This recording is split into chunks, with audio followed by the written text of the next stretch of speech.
அனைவருக்கும் புத்தாண்டு நல்வாழ்த்துக்கள். அதாவது நம்ம தமிழர்கள் தமிழ் புத்தாண்டை தான் நம்ம விசேஷமாக கொண்டாடணும் அப்படின்ற ஒரு அமைப்பில் இந்த தமிழ் புத்தாண்டு அப்படிங்கிறது வரக்கூடிய ஏப்ரல் 14ஆம் தேதி தொடங்க இருக்குது. நம்மளுடைய தமிழர்களுடைய ஒரு பண்பாட்டில், நம்மளுடைய கணித முறைகளில், நம்மளுடைய சாஸ்திர முறைகளில் முன்னோர்கள் வகுத்து கொடுத்தது எது அப்படின்னு கேட்டிங்கன்னா சித்திரை 1 தான் நமக்கு தமிழ் புத்தாண்டு. பிறக்க போகிற தமிழ் புத்தாண்டு இந்த சித்திரை 1 அப்படிங்கிறது விஸ்வாசு வருடம். அதாவது 60 வருடங்கள் தமிழருக்கு பிரபவ யுவ சுக்ல பிரமோத்துத பிரமோத்பத்தி ஆங்கிரச ஸ்ரீமுக பவ யுவ தாது ஈஸ்வர வெகுதானியா அப்படின்ட்டு 60 வருடங்கள் தமிழ் வருடங்கள் கொடுக்கப்பட்டிருக்கு. அதில் 39வது வருடமானது விஸ்வாசு வருடம். இந்த வருடத்தை நோக்கி தான் நம்ம அடியெடுத்து வைக்கிறோம். நம்ம தமிழர்களுடைய கலாச்சாரப்படி பல்வேறு மதங்களும் பல்வேறு இனங்களும் பல்வேறு கலாச்சாரங்களும் இருந்தாலும் இந்த உலகத்தினுடைய ஆதி கர்த்தா, ஜோதிட சாஸ்திரத்தினுடைய ஆதி கர்த்தா அப்படிங்கிறவங்க தமிழர்கள் தான். அப்படிங்கிறதுல எல்லளவு கூட மாற்றம் இல்லை அப்படிங்கிறத நீங்கள் நல்லா புரிஞ்சுக்கணும். இந்த உலகத்துக்கு சாஸ்திரத்தையும் நாள்காட்டியும் வான சாஸ்திரத்தையும் தொகுத்து கொடுத்தவங்க யாருன்னு கேட்டால் நம்ம தமிழர்கள். நம்ம தமிழ் புத்தாண்டை நம்ம மற்றவங்களுக்கு கொடுத்துட்டு மற்றவங்களுடைய கேலண்டர் எடுத்து நம்ம பயன்படுத்திகிட்டு இருக்கோம். இது மிகப்பெரிய ஒரு தவறு.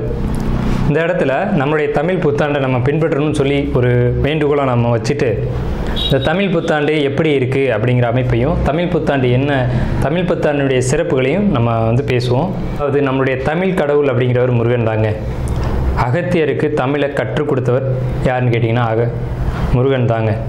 முருகன் தான் தமிழ் கடவுள். அதாவது அவருடைய பிறப்பு வேணால் நம்ம சிவன் பார்வதி அப்படி இப்படின்னு நம்ம சொல்லலாம். ஆனால் தமிழுக்கென்ற ஒரு கடவுள், தமிழினுடைய ஆதி கர்த்தா அப்படிங்கிறவங்க யாருன்னு கேட்டிங்கன்னா முருகன் தான். ஸோ அதனால் நம்ம முருகனை வணங்கி நம்ம இந்த பதிவை தொடர்வோம். சித்திரை 1 அப்படிங்கிறது ஏப்ரல் 14ஆம் தேதி ஆங்கில கணக்குப்படி. ஆங்கில கணக்கை தயவு செஞ்சு யாரும் எடுத்துக்க வேணாம். ஆங்கில நாள்காட்டி தவறானது தான். இது நம்ம சவால் விட்டே சொல்லலாம். ஒரு 15 நாட்கள் ஆங்கில நாட்காட்டியில் காணாமல் போய் அதை தேடி கண்டுபிடிச்சி அதுக்காக நாட்களை திருத்தின ஒரு வரலாறு நம்ம வரலாறு இருக்குது. நல்லா தெரிஞ்சுக்கோங்க. இன்னையிலேருந்து இன்னும் நூற்றுக்கணக்கான வருடங்களுக்கு கிரகணத்தை ஆதி காலத்திலே குறித்து வச்சுருக்காங்க நம்ம முன்னோர்கள். ஸோ அப்படிப்பட்ட நம்மளுடைய தமிழ் வருடப்பிறப்பான விஸ்வாச வருடப்பிறப்பு எப்படி நடக்குது அப்படின்னு பார்த்தீங்கன்னா, திங்கட்கிழமை அன்னைக்கு பிரதமை திதியில் சுவாதி நட்சத்திரத்தில் வஜ்ரம் நாமயோகத்தில் கௌளவ கரணத்தில் பிறக்க இருக்குது. இந்த சித்திரை 1 தாங்க கேரளாவில் ஐயப்பனுக்கு நடை திறப்பு முதல்ல நடக்கக்கூடிய நாள். அப்படின்னா சித்திரை விசு அப்படின்னு சொல்லுவாங்க. விசு அப்படின்னா சமப்படுத்துதல் அப்படின்னு பேர். சித்திரை விசு அப்படிங்கிறத கேரளாவில் விசேஷமாக கொண்டாடுறாங்க. ஏன்னா நம்மகிட்டேருந்து பிழிஞ்சு போன ஒரு மொழி மலையாளம் அப்படிங்கிறது. சரி, விஸ்வாசு வருடத்துக்கு நம்ம முன்னோர்கள் என்ன விளக்கம் கொடுத்துருக்காங்க அப்படின்னா, விஸ்வாசு அப்படின்ற சொல் நேர்மை, நீதி, செல்வம் அப்படின்னு உயர்ந்த ஒரு அர்த்தத்தை வச்சுருக்காங்க. நம்மளுடைய தமிழ் மொழிக்கு நம்ம தமிழ்லேயே அர்த்தங்கள் தேட வேண்டிய ஒரு காலகட்டம் வந்தாச்சு. சரி, இந்த விஸ்வாசு வருடம் அப்படிங்கிறது நேர்மை, நீதி, செல்வம் அப்படிங்கிற ஒரு அர்த்தத்தில் வருது இந்த சொல் அப்படிங்கிறது. இந்த விஸ்வாசு வருடத்துக்கு உண்டான பலன்களாக நம்ம முன்னோர்கள் என்ன சொல்லியிருக்காங்க அப்படின்னு பார்த்தீங்கன்னா, விஸ்வாசு வருடம் தன்னில் வேளாண்மை ஏறும், பசுமாடும் மாடும் பழிக்கும், சிசு நாசம், மறையோர்கள் வாழ்வார்கள், மாதவங்கள் மீறுமே, மற்றுலகில் உண்டு மலை அப்படின்னு சொல்லியிருக்காங்க. மற்றுலகில் உண்டு மலை அப்படின்னு முடிக்கிறாங்க. இதனுடைய அர்த்தம் என்னன்னு கேட்டிங்கன்னா, இந்த வருடம் விஸ்வாசு வருடம் அப்படிங்கிறது ஒவ்வொரு 60 வருடங்களுக்கு ஒரு முறை 39 ஆண்டாக பிறக்கக்கூடிய இந்த விஸ்வாசு வருடமானது வருகின்ற காலகட்டத்தில் எல்லாம் வேளாண்மை உயரும் அப்படின்னு சொல்லியிருக்காங்க. பசுமாடும் மாடும் பழிக்கும் அப்படின்னா நம்மளுடைய பசுமாடுகள் அப்படிங்கிறது நல்ல ஒரு முன்னேற்றத்தை அடையும். மாடு ஆடுகளுக்கு ஒரு நல்ல தீவனங்கள் கிடைத்து அதுவும் நல்ல செழித்து வரும். ஆதி காலத்தில் மாடை தான் செல்வமாக குறிப்பிட்டிருக்காங்க. இன்றைக்கி பணம் அப்படின்ற ரூபாய் தாள்களை நம்ம பணமாக குறிப்பிட்றோம். ஒரு முன்னோர்கள்லாம் மாடு எவ்வளோ இருக்குது, மாட்டினுடைய அந்த குப்பை வேஸ்ட்டெல்லாம் எங்கே ஒரு மனிதன் எங்கே சேகரிக்கிறானோ அதை போய் முதல்ல பார்ப்பாங்கங்க. அதை வச்சு தான் அவனுடைய செல்வம் என்னன்றதை குறிப்பிட்டு பொண்ணு கொடுக்குறதா இருக்கட்டும், பொண்ணு எடுக்கிறதா இருக்கட்டும், இதெல்லாம் நம்முடைய மரபில் இருந்து வந்த ஒரு விஷயம்.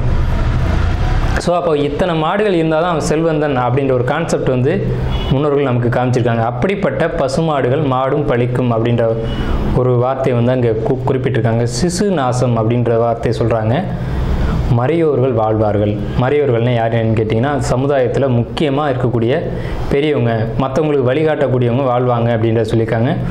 மாதவங்கள் மீறுமே அப்படின்ற ஒரு வார்த்தையும் வருது. மாதவங்கள் மீறும் அப்படின்னா ஒழுக்கக்கேடான செயல்பாடுகளில் மனிதர்கள் நடக்க வேண்டிய காலகட்டங்கள் வரும். ஒழுக்கக்கேடுனா என்னங்க? இந்த விரல் தான் ஒழுக்கக்கேடு. இந்த ஒற்றை விரல் தான். இந்த விரலை வச்சு தான் நம்ம பட்டன் அமுக்கிறோம், காசு வாங்கிட்டு அமுக்கிறோம். இதுதான் மாதவங்கள் மீறுமே அப்படின்றது. ஸோ அந்த மாதிரிலாம் இல்லாமல் மனசாட்சிக்கு துரோகம் செய்யாமல் யார் நீதி பரிபாலனம் செய்வாங்க அப்படின்றத தெரிஞ்சு சரியான வாக்களித்து நல்ல தலைவனை தேர்ந்தெடுக்க வேண்டிய காலகட்டங்கள் அப்படிங்கிறத இங்கே மறைமுகமாக இந்த விசுவாச வருடத்தினுடைய வெண்பா பாடல் அப்படிங்கிறது நமக்கு சுட்டி காட்டுது. இந்த சித்திரை வருட பிறப்பானது மகர லக்னம்னு சொல்லக்கூடிய சர லக்னங்களில் விழுகுது. புத்தாண்டினுடைய பிறப்பானது சிம்ம மாந்தியில் தொடங்குகிறது. அப்போ தலைமையில் இருக்கக்கூடியவங்க யாருன்னு நம்ம குறிப்பிட்டு சொல்ல முடியாது, எல்லாருமே தலைமை தான். அந்த பார்லிமெண்ட்டு, அதே மாதிரி நாடாளுமன்றம், இந்த மாதிரி இடங்களுக்கு போகக்கூடியவங்க எல்லாருமே தலைமை தான். இவங்களுக்கு மட்டும் கொஞ்சம் எச்சரிக்கையாக இருக்கணும் அப்படின்ற காலகட்டம், உடலையும் மனதையும் தைரியமாக பார்த்து கொள்ள வேண்டும் அப்படின்ற காலகட்டம் இந்த விசுவாச வருடம். அதே சமயத்தில் நீதி நேர்மை யாரெல்லாம் கடைபிடிக்கிறீங்களோ உங்களுக்கு இந்த விசுவாச வருடம் உங்களை விசுவாசமாக காப்பாற்றும் அப்படிங்கிறதுலேயும் மாற்றுக்கிறதுக்கு இடம் இல்லைங்க. அஸ்வினி நட்சத்திரத்துக்கான பலன்கள் இந்த ஆண்டு உங்களுக்கு ரொம்ப சிறப்பாக இருக்குங்க.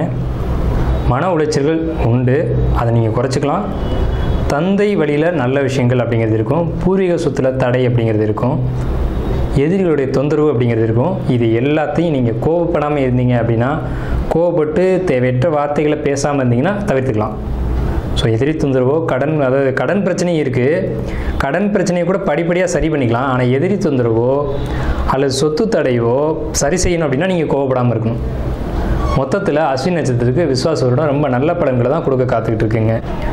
முதல்ல நம்மளுடைய சேனலை ஸ்கிப் பண்ணாமல் முழுமையாக பாருங்கள். அப்போ தான் உங்களுக்கு நம்ம என்ன சொல்ல வரோம் அப்படிங்கிறது தெரியும். உங்களுடைய பொன்னான நேரத்தை ஒதுக்கி இந்த முழு வீடியோவும் பாருங்கள். அப்போ தான் முழுமையான ஒரு தகவல் உங்களுக்கு கிடைக்கும். நம்ம என்ன சொல்ல வரோம் அப்படின்றது புரியும். ஸ்கிப் பண்ணிவிட்டு போயிடாதீங்க. தயவு செஞ்சு நம்ம சேனலை சப்ஸ்கிரைப் பண்ணுங்கள். நம்ம சேனலில் தொடர்ந்து வாஸ்து, ஜோதிடம், பரிகாரம், ராசி பலன் இப்படின்ற வீடியோக்கள் தொடர்ந்து பயனுள்ள வீடியோக்கள் நம்ம கொடுத்துக்கிட்டே வர்றோம். ஸோ நம்ம சேனலுக்கு ஆதரவு தரும்படி பணிவோடு கேட்டுக்கிட்டு, மேசராசிக்கு உண்டான புத்தாண்டு விசுவாச வருட புத்தாண்டு பலன்கள் அப்படிங்கிறத நம்ம பார்ப்போம். மேசம் அப்படிங்கிறது என்ன அப்படின்னு கேட்டிங்கன்னா, மேஷம்ன்றது மலை உச்சி அப்படின்னு அர்த்தங்க. நீங்கள் எங்கே இருந்தாலும் உங்களை பற்றின தகவல் எல்லாருக்கும் தெரிஞ்சுக்கிட்டே இருக்கும். எப்படி சார் தெரியுது? ஏன்னா நீங்கள் முதல் ராசி மலை உச்சியில் இருக்கீங்க. அதனால் உங்களை பற்றின விஷயங்கள் நீங்கள் நல்லது செய்கிறீங்க கெட்டது செய்கிறீங்க அப்படின்றது இந்த சமுதாயத்தில் கண்ணாடி மாதிரி பிரதிபலித்து போயிட்டே இருக்கும். உங்களுக்கு என்னெல்லாம் நடக்குது, நீங்கள் யாரெல்லாம் சந்திச்சிங்க, நீங்கள் என்னெல்லாம் பேசுனீங்க அப்படிங்கிறது மற்றவர்களுக்கு தெரிஞ்சுக்கிட்டே இருக்கும். இதனால் நான் கேட்குற ஒரு சின்ன வேண்டுகோள் என்ன அப்படின்னா, நம்ம சமுதாயத்துக்கு ஒரு முக்கியமான இடத்துல இருக்கும், வழிகாட்டியாக இருக்கும் அல்லது முக்கியமான ஒரு நபராக இருக்கும் அப்படின்ற பட்சத்தில் சுய ஒழுக்கங்களை தயவு செஞ்சு மேசராசிக்காரங்க கடைபிடிங்க. நம்ம தானே செய்கிறோம், வெளியில் எப்படி தெரியும்னு நினைக்காதீங்க. எல்லாருக்கும் எல்லா விஷயங்களும் அப்டேட் ஆகிரும் உங்களை பற்றி. ஏன்னா உங்கள் ராசி எப்படி எப்போவுமே தலையில் ஏதாவது ஒரு விஷயம் நீங்கள் அணிஞ்சிக்கிட்டே இருக்கணும்னு ஆசைப்படுங்க. உண்மையாக இல்லையா? மேஷம் எல்லாருக்குமே இருக்கும். தலையில் ஒரு துண்டு கட்டிக்கிறதா இருக்கட்டும், தலைக்கு மேலே ஒரு டர்பன் அணிஞ்சிக்கிறதா இருக்கட்டும், இந்த மாதிரியான ஆசைகள் யாருக்கு இருக்குன்னா இந்த மேசராசிக்காரங்களுக்கு தான் இருக்கும். தலைப்பகுதி தலைமை பதவியில் நீங்கள் இருப்பீங்க, தலைமைக்கான ஒரு நபர் நீங்கள். அப்போ அந்தளவுக்கு சுய ஒழுக்கத்தை கண்டிப்பாக கடைபிடிச்சே ஆகணும். உங்களுக்கு கோபம் அதிகமாக வரும், கோபத்தை கட்டுப்படுத்தணும். ஏன்னா மற்றவங்களுக்கு நல்லது செய்யணும், வழிகாட்டியாக இருக்கணும் அப்படின்ற எண்ணங்கள் உங்களுக்கு அடிக்கடி தோன்றிக்கிட்டே இருக்கும். அந்த மாதிரி தான் நடந்துக்குவீங்க. அதனால தான் அந்த மாதிரி விஷயங்கள்லாம் நடக்குது. ஸோ நீங்கள் பிறருக்கு உதவக்கூடிய நபர்கள் மேஷம் அப்படிங்கிறத மாற்றுக்கிறது இடம் இல்லை. சரிங்க சார், இப்போது எங்களை பற்றி சொல்லிட்டீங்க, எங்களுக்கு என்ன நடக்கும் அப்படிங்கிறத சொல்லுங்கள் அப்படின்னு கேட்டிங்க அப்படின்னா, மேச ராசிக்கு இந்த ஆண்டு எப்படி இருக்கும்? நல்லா இருக்கும் சார். 7 சனி வருதுன்னு சொல்கிறாங்க, விரைச்சனின்னு சொல்கிறாங்க. நீங்கள் நல்லா இருக்கும்னு ஒரு வார்த்தையில் சொல்கிறீங்களே சார் அப்படின்னா, கண்டிப்பாக நல்லாயிருக்கும் சார், கண்டிப்பாக நல்லாயிருக்கும். எப்படி அப்படின்றத தான் இப்போ நம்ம பேச போகிறோம். மேசராசிக்கு விரைச்சனிங்கிறத நான் மறுக்கலை, நான் ஏற்றுக்கிறேன். 7 சனிங்கிறதையும் நான் மறுக்கலை, ஏற்றுக்கிறேன். எந்த வகையில் விரையும், எந்த வகையில் ஏற்றம் அப்படிங்கிறத நம்ம பேசுவோமா? விவாதத்துக்குள்ளே போவோம். 12ஆம் வீட்டுக்கு வந்திருக்க சனிக்கு பேர் விரைச்சனி தான். 7.5 சனி தான். சந்திரனுக்கு 12 வந்திருக்கு.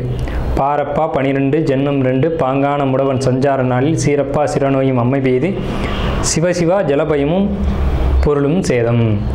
கூரப்பா குடியோடி போகச் செய்வான் கொற்றவனை குடும்பத்தில் களவு போகும் வீரப்பா வெகுவேற்கு கொடியோனாகி விளங்குவான் புவிதனிலே விளம்பக்கேலே அப்படின்னு எங்களுடைய குருநாதர் புலிப்பாணி ஐயா சொல்லியிருக்காரு. அவரை மீறி நம்ம ஒன்றும் சொல்லிட முடியாது. அவர் ஒன்றும் தெரியாத ஆள் கிடையாது. சரி, எப்படி சார் பாசிட்டிவ்னு சொல்கிறீங்க அப்படின்னா, உங்களுடைய ராசிக்கு 7, 9, 11 இந்த இடங்கள் சுபமான இடங்கள். எல்லா ராசிக்கும் எல்லாருக்குமே அது சுபமான இடங்கள். அந்த இடத்த குரு பார்வை செய்கிறார். அப்போ அது பாசிட்டிவ் தானே? ஏன் அதை பேச மாட்டீங்க?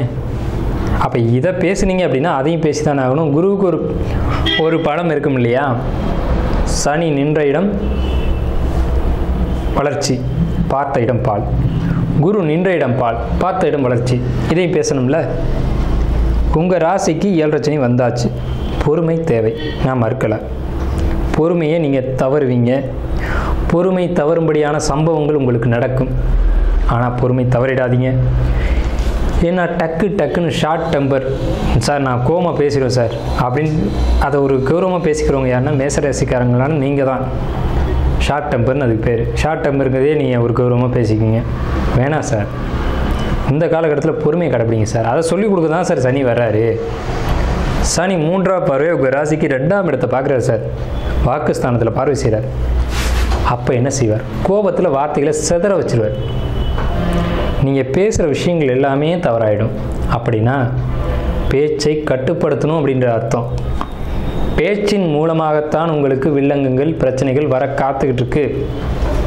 பேச்சை குறைத்து கொண்டு மூச்சை கவனிங்க. மூச்சு கவனிச்சிங்கன்னா பேச்சு குறைஞ்சிரும். இதுதான் உண்மை. சுவாசம் ரொம்ப அடிப்படை ஒரு மனிதனுக்கு. பேச்சும் மூச்சும் நேர் எதிரெதிராக இருக்கும். மூச்சு குறையும் போது பேச்சு அதிகமாகும், பேச்சுக்கு அதிகமாகும் போது மூச்சு குறையும். நல்லா கவனிச்சு பாருங்கள். பேசுகிறத குறைங்க சார். பேசுகிறத குறைச்சிங்கனாவே உள்ளுக்குள்ளே யார் என்ன ஏது எப்படி அப்படிங்கிற விஷயங்கள் புலப்பட ஆரம்பிச்சிடும். ஸோ மூச்சு பயிற்சி தேவைன்னு சொல்கிறேன் சார். மேசராசிக்கு கண்டிப்பாக மூச்சு பயிற்சி செய்யுங்க. காலையில் விடிய காலையில் ஒரு 4 மணி 4:30 மணிக்கு எழுந்து பிராணாயாமம் பண்ணுங்க. கண்டிப்பாக உங்களுக்கு இந்த 7.5 சனி பாதிக்காது. சவால் விட்டே சொல்கிறேன், தப்பு இல்லை. நம்ம கடைபிடிக்க சொல்லி அவங்க பயன்படுத்தி வெற்றி அடைஞ்ச விஷயங்களை மட்டும்தான் நம்ம சொல்லுவோம். உங்கள் ராசிக்கு 7ஆம் இடத்தை பார்வை செய்யக்கூடிய குரு உங்கள் கணவன் மனைவி உறவுகளுக்குள்ள ஒரு நல்ல அந்யோன்யம். சார் நான் வந்து கோபக்காரன் சார். ஆமாம், நீங்கள் கோவப்பட்டாலும் உங்கள் மனைவி உங்கள்கிட்ட அனுசரித்து போவாங்க சார். இந்த காலகட்டத்தில் எப்போ இந்த புத்தாண்டில் மட்டும், அடுத்த வருட படங்களை நம்ம அடுத்த வருஷம் பேசிக்குவோம். 7.5 வருஷம் 7.5 சனி, ஒரு வருஷத்துக்கான பலனை தான் நம்ம இப்போ பார்த்துட்ருக்கோம். இந்த வருடத்தில் எப்படி இருக்கும்? கணவன் மனைவி உறவு ஒற்றுமை சந்தேகமே வேண்டாம் சார். வாழ்க்கை துணை தான் சார் வாழ்க்கையில் முக்கியமான விஷயம். வாழ்க்கை துணை ஒன்று மட்டும் சரியாக இல்லைன்னா வாழ்க்கை சிதறி போயிடும் சார். இது யாருமே மறுக்க முடியாது. நீங்கள் எவ்வளோ பெரிய ஜாம்பவான வேணாலும் இருக்கேன், வாழ்க்கை துணை ஒன்றை வச்சு உங்களை அடிக்கலாம். ஆனால் உங்களுக்கு இறைவன் இந்த ஆண்டு வாழ்க்கை துணையை நல்லபடியாக கொடுக்குறாரு. எதிரியாக இருந்தவங்க கூட ஒற்றுமையாக மாறிடுவாங்களே, அதுக்கு மேலே என்ன வேணும்? 2வது விஷயம், உங்களுடைய 9ஆம் இடத்தை குரு பார்வை செய்கிறார் சார். 9ன்றதே பாக்கியஸ்தானம்னு பேர் சார். பாக்கியம், எல்லா பாக்கியங்களையும் அனுபவிக்கக்கூடிய காலகட்டம் இந்த விஸ்வாச வருடம் தான் சார். உங்கள் ஜாதகத்தில் என்ன யோகம் என்ன பாக்கியம் சொல்லியிருக்கு அதில் இருக்கட்டும். பாக்கியம் சொல்லியிருக்கு. ஆமாம் சார், அமல யோகம் இருக்குது, விமல யோகம் இருக்குது, சச யோகம் இருக்குது, சகட யோகம் இருக்குது, விபரீதராஜ யோகம், எல்லா யோகம் இருக்குல்ல. அந்த யோகம் செயல்படணும்ல. செயல்படக்கூடிய காலகட்டம் விஸ்வாச வருடம் தானே. 9ஆம் இடத்தை குரு பார்க்கக்கூடிய காலகட்டம் தானே அந்த யோகம் உங்களை தேடி வரும். தகப்பனார் சொத்து உங்களை தேடி வரும். தந்தையோட அனுகூலம், தந்தையுடைய ஒற்றுமை, தந்தை உங்களை புரிஞ்சுக்கிறது, இது எல்லாமே இந்த விஸ்வாச வருடத்தில் நடக்குது சார். டவுட்டே வேணாம். அதே சமயத்தில் நீங்களும் பொறுமையாக அதை கடைபிடிக்கணும். நீங்களும் பொறுமையை தவற விட்டுறாமல் அதை வந்து தக்க வச்சுக்கணும் அப்படிங்கிறத நான் சொல்கிறேன். ஏன்னா இந்த சனிபகவானுடைய பார்வை உங்களுக்கு 9ஆம் இடத்தை அவரும் சேர்ந்து பார்ப்பார். அப்படின்றப்போ இதெல்லாம் புரிஞ்சுக்கிட்டு நீங்களும் மற்றவங்களுக்கு அனுசரித்து செல்ல வேண்டும் அப்படிங்கிற ஒரு ஸ்ட்ராங்கான விஷயம் இருக்குது. உங்கள் ராசிக்கு 5ஆம் இடத்துல வந்துருக்கூடிய கேது பகவான் என்ன செய்வார்? ஆலயம், ஆன்மீகம், பிராணாயாமம், மூச்சு பயிற்சி, தியானம், யோகா போன்ற விஷயங்களை கொடுப்பார். அந்த விஷயங்களை கடைப்பிடிங்க சார். இப்போ பூரா பாருங்கள், அந்த மேசராசிக்காரங்களாம் யோகா பழைய யோகாலாம் விட்டுருப்பீங்க, பிரேக் பண்ணியிருப்பீங்க, திருப்பி எடுத்து செய்வீங்க பாருங்கள். இந்த புத்தாண்டில் செய்யும்போது எல்லா பிரச்சனையும் தடம் தெரியாமல் போகும் பாருங்கள். வந்த பிரச்சனைகள்லாம் கடந்த காலகட்டங்களில் இந்த சனி பயிற்சிக்கு முன்னாடியே நான் சொல்கிறேன், இந்த விஸ்வாசோட பிறக்கிறதுக்கு முன்னாடியே வர வேண்டிய பிரச்சனைகள்லாம் காணாமல் போகும். உங்களுக்கே ஆச்சரியமாக இருக்கும். இதை தான் நான் ஆரம்பத்தில் சொன்னேன், 7 சனி பாதிக்காதுன்னு. கண்டிப்பாக பாதிக்க போதில்லை. சரிங்க சார். 11ஆம் இடத்துக்கு வந்திருக்கக்கூடிய ராகுபவன் என்ன செய்ய போகிறார்? தொழிலில் பிரம்மாண்ட லாபம், தொழிலில் வெற்றி. இதானே சார் எல்லோரும் கேட்பாங்க. வாழ்க்கையில் தொழில் வெற்றி தானே சார் முக்கியம். தொழில் சரியாக இருந்தால் எல்லாம் சரியாக இருக்கும்ல சார். வெற்றி, தொழில் வெற்றி அப்படிங்கிறது 11ஆம் இடத்து ராகு.